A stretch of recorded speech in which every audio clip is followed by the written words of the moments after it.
எத்தனையோ பரிகாரம், எத்தனையோ மந்திர ஜபங்கள், எத்தனையோ பயிற்சி முறைகள், எத்தனையோ வழிபாட்டு முறைகள் எல்லாம் செஞ்சுக்கிட்டே இருக்கேன் என் வாழ்க்கையில்.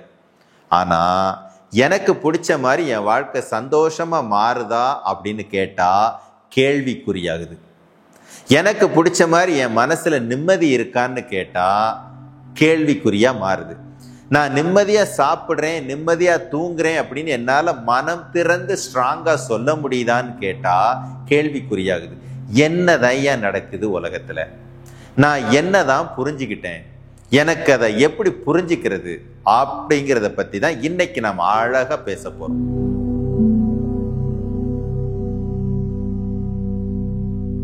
நம்ம சபையினுடைய அடுத்த உபதேசம் எப்படிப்பட்ட தோஷமாக இருந்தாலும் சரி, பித்ரு தோஷம், குலதெய்வ தோஷம், பிரம்மகத்தி தோஷம் உட்பட எந்த மாதிரி தோஷங்களாக இருந்தாலும் சரி, அதன் மூலமாக அவங்க வாழ்க்கையில் தொடர்ந்து வரக்கூடிய தோல்விகள், தடைகள், துயரங்கள், கடன்கள், பிரச்சனைகள், நோய்கள் எல்லாத்திலிருந்து நிரந்தர விடுதலை தரக்கூடிய ஒரு அற்புதமான உபதேசம் ஈசான தந்திரா என்று சொல்லக்கூடிய சுய தர்ப்பண சுய தரிசன உபதேசம் வரக்கூடிய ஜூலை 20 ஆடி மாத ஸ்பெஷலாக பழனியில் நடக்க இருக்குது. நல்ல வாய்ப்பு, பயன்படுத்திக்கோங்க. இப்போ நிறைய மந்திரம் சொல்றேன், யார் சொன்னாலும் கேட்குறேன், எதில் சொல்லியிருந்தாலும் பார்க்குறேன், அதை தொடர்ந்து சொல்லிக்கிட்டே இருக்கிறேன். நிறைய பயிற்சி முறைகள், சில நேரம் வாசி யோகம், சில நேரம் குண்டலினி யோகம், சில நேரம் தியானம், இதெல்லாம் கூட ஃபாலோ பண்ணுறேன். நிறைய என்னென்னமோ ஃபாலோ பண்ணுறேன். ஆனால் ஏன் ஃபாலோ பண்ணுறேன்னு தெரியல, என் வாழ்க்கையில் என்ன நடக்குதுன்னு தெரியல. ஆனால் தொடர்ந்து போய்கிட்டே இருக்கு. என்னதான் நான் பண்ணுறது? நான் செய்கிறது சரியா தப்பா? அந்தி சந்தி உச்சி மாலை ஆடுகின்ற தீர்த்தமும் சிவவாக்கியர் பெருமான் சொல்றார்.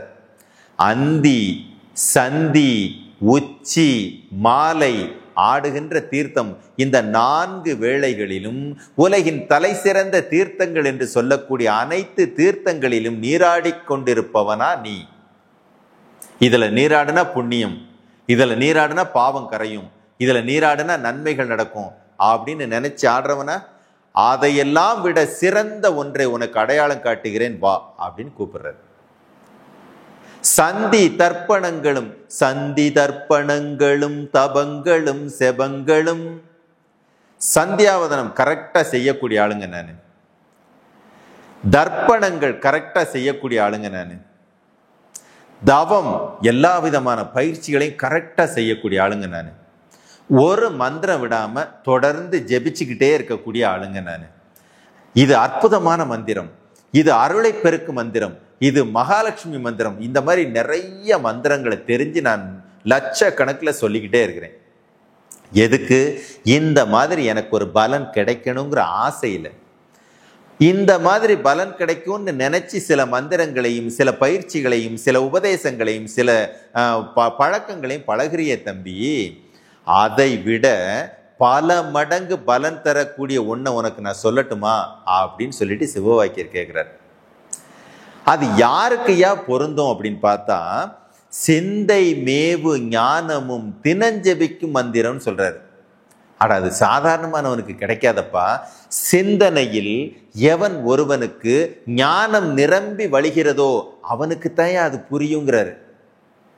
நல்லா கவனிங்க. சிந்தனையில் யாருக்கு ஞானத்தால் நிரம்பப்பட்டுள்ளதோ, யாருக்கு சிந்தனை முழுவதும் ஞானத்தால் நிரப்பப்பட்டுள்ளதோ அவனுக்கு தான் அந்த ரகசியம் தெரியுங்கிறார். என்னையா மந்திரம்? எந்த ராம ராம ராம ராம ராம வென்னும் நாமமே. ராம மந்திரம் சொன்ன இந்த அதிசயம் நடக்குங்கிறார். அதுதான் சொல்லி வச்சுட்டார் ஐயா. ராம ராம ராம ராம ராம ராம சொல்லிட்டு போயிடலாமே, பலன் கிடைச்சிருக்குமே. அப்போ சில ரகசியங்களை சித்தர்கள் இக்கண்ண வைக்கிறாங்க. இது சரியான தகுதியுள்ள நபர்கள் கையில போய் கிடைக்கட்டும்னு சொல்லிட்டு, அதுதான் ரகசியம். ஓஹோ, அதுல அவ்வளவு பலன் கிடைக்குமா, அவ்வளவு பவர் இருக்குதான்னு கேட்டா இதென்னையா பிரமாதம். கதாவு பஞ்ச பாதகங்களை துறந்த மந்திரம், பஞ்சமா பாதகங்கள் பல 100 செய்திருந்தாலும் அவற்றை எல்லாம் விரட்டி அடிக்கும் மந்திரங்கிறார். அப்பா, என்ன ஒரு அற்புதமான வார்த்தை. இதாம் இதாம் இதெல்லவென்று வைத்துழலும் ஏழைகள். ஐயோ, இது எதிரிக்கான மந்திரம், இதை சொன்ன எதிரிகள் விலகிடுவாங்க. ஐயோ இது மகாலட்சுமிக்கான மந்திரம், ஐயோ இது தடைகளை விளக்கக்கூடிய மந்திரம், ஐயோ இது காரிய சித்திக்கான மந்திரம், இதை செய்யலாமா இதை செய்யலாமா அதை சொல்லிடலாமா, இவ்வளவு குழப்பம் உனக்குள்ளார ஓடிக்கிட்டு இருக்கா? எந்த மந்திரத்தையாவது சொல்லி என் வாழ்க்கை நல்லாயிராதா அப்படிங்கிற குழப்பம் உனக்குள்ளார ஓடிக்கிட்டு இருக்கா? அடடடடடா, உனக்கு சொல்றேன் பாரு, இதாம் இதாம் இதெல்லாம் என்று வைத்துழலும் ஏழைகள், உன்னைய கூப்பிடுறீங்க வா. சதா விடாமல் ஓதுவார் தமக்கு நல்ல மந்திரம், எந்த நேரத்திலையும் இடைவிடாமல் ஜெபிப்பதற்கு ஏதாவது மந்திரம் இருந்தா சொல்லுங்க. அந்த மந்திரம் என் வாழ்க்கையில எல்லா நன்மைகளையும் செய்யக்கூடியதா இருக்கணும். என்னையா மந்திரம்?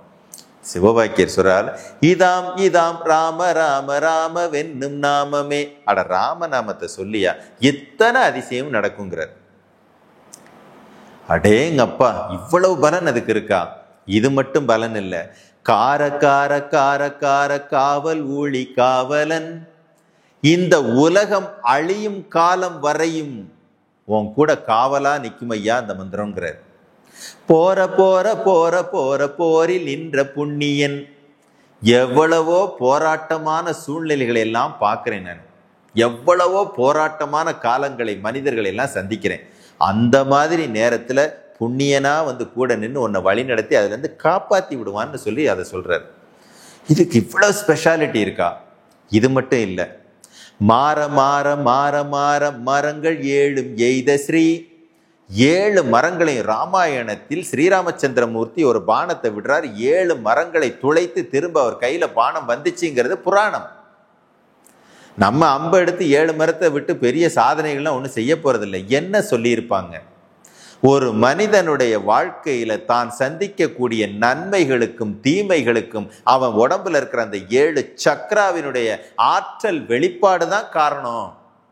அந்த சக்கராவினுடைய ஆற்றல் வெளிப்பாட்டில் பிரச்சனை இருந்தா அவன் பார்க்கக்கூடிய சூழ்நிலைகள் அதை அனுசரிச்சே இருக்கும். அப்படிங்கிற அர்த்தத்தில் என்ன சொல்றாரு? ஒரு மந்திரத்தை சொன்னா 7 சக்கரத்திலையும் துளைத்து அந்த சக்கரங்களை எல்லாம் ஆரோக்கியப்படுத்தும், உன் வாழ்க்கையவே ஒரு புதுவிதமான வாழ்க்கையா வாழ வைக்கின்றான்னு சொல்றாரு. எந்த ராம ராம ராம ராம ராம வென்னும் நாமமே, இந்த நாமத்தை தெரிஞ்சுக்கோங்கடாங்கிறார். அடே அப்பா, சிவவாக்கியர் என்ன பொய்யா சொல்லணும்? அப்போ அந்த மந்திரத்தை உச்சரிக்கக்கூடிய சூத்திரம் தெரிந்தால் என்னவா மாறுது அப்படின்னா, மனதை அடங்கச் செய்வதாக மாறுது, சுவாசத்தை நேர் செய்வதாக மாறுது, பல ஜென்மங்களாக தொடர்ந்த தோஷங்களை நேர் செய்வதாக மாறுது, சுய தர்ப்பணத்திற்குரியதாக மாறுது, சுய தரிசனத்திற்குரியதாக மாறுது. ஒரு மனிதனுடைய வாழ்க்கையில் இதுவரை அவன் பார்க்காத ஒரு அற்புதமான வாழ்க்கையை அடையாளம் காட்டக்கூடியதாக மாறுது. அதுதாங்க அந்த மந்திரத்தோட சிறப்பு. இவ்வளவு சொன்னீங்களே, அதை நேர சொல்லிட வேண்டியதானே அப்படிங்கிற கேள்வி உங்களுக்குள்ளார வர்றது எனக்கு தெரியுது. ஆனா ஒரு மந்திர உபதேசம் எப்படி கொடுக்கப்பட வேண்டும் என்பதை ஆதி முதலே இன்று சித்தர்கள் வகுத்து வச்சிருக்காங்க. அந்த முறையில தான் கொடுக்கணும். அதுதான் சித்தியாகும். அது புரிஞ்சவங்களுக்கு புரியும். இல்லை அப்படின்னா வழக்கம் போல வெட்டியா ஒரு வேலை பார்ப்பீங்களே, விமர்சனம் செய்யறது, அதை பண்ணிட்டு போய்கிட்டே இருப்பீங்க. நீங்க விமர்சனம் பண்றதை நான் சந்தோஷமா ஏத்துக்குவேன். ஏன் தெரியுமா? என்னோட கர்ம கணக்கை சுமக்கிறதுக்கு தியாகிகள் வேணுமே. என்னோட கர்ம பாதிப்புகளை வாங்குறதுக்குன்னு சில தியாகிகள் வேணுமே. யாருன்னு நினைக்கிறீங்க? வேலை வெட்டி இல்லாம விமர்சனம் பண்ணிட்டு தெரியுவீங்களே, அவங்க தான் அந்த தியாகிகள். அவங்க இருக்கிறதுனால தாங்க நான் எல்லாம் சந்தோஷமா இருக்கிறேன், அவங்க இருக்கிறதுனால தாங்க நான் எல்லாம் ஆரோக்கியமா இருக்கிறேன். அப்பப்போ வந்து நெகட்டிவா என்னை விமர்சனம் பண்ணும் போதெல்லாம் நான் மீண்டும் மீண்டும் நல்லதை நோக்கி திரும்பும் போது எனக்கு சந்தோஷமா இருக்குது. ஆனா ஒரு பக்கம் வருத்தமா இருக்கு.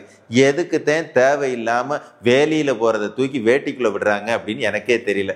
நான் சுமக்க வேண்டியது எதுக்கு தான் மற்றவங்க சுமக்குறாங்கன்னு தெரியல. எனக்கு ஆச்சரியமா இருக்கு, அவங்கள பார்த்தா பாவமாவும் இருக்கு. இருந்தாலும் அந்த மனிதர்களால தான் என் வாழ்க்கை கொண்டாட்டமாவும் இருக்கு. உண்மையை சொல்ல போனா பல பேர் பல பாவங்கள் செஞ்சிருந்தாலும் இந்த மாதிரி விமர்சனங்கள் செஞ்சு அவங்க பாவத்தை வாங்குறாங்க இல்லையா, உண்மையிலேயே அவங்களுக்கு தியாகம் தான். பலருடைய கஷ்டத்தை வாங்குறதுக்கு அவங்களுக்கு மனசு இருக்கு பாருங்க, அது கடவுளுக்கு சமம். ஒரு சித்தர் சொல்றார், இதை செஞ்சா உங்க வாழ்க்கையில எல்லா பிரமிப்பான அனுபவங்கள் உங்களுக்கு கிடைக்கும், வாழ்க்கை உங்களுக்கு கிடைக்கும்னு சொல்றார். ஏன் நீங்க பயன்படுத்தக்கூடாது? ஏன் உங்க வாழ்க்கை கொண்டாட்டமா நீங்க வாழக்கூடாது? ஒரு தடவை யோசிங்க, உறுதியா யோசிங்க, உங்க வாழ்க்கையே மாறும். குருவே சரணம்.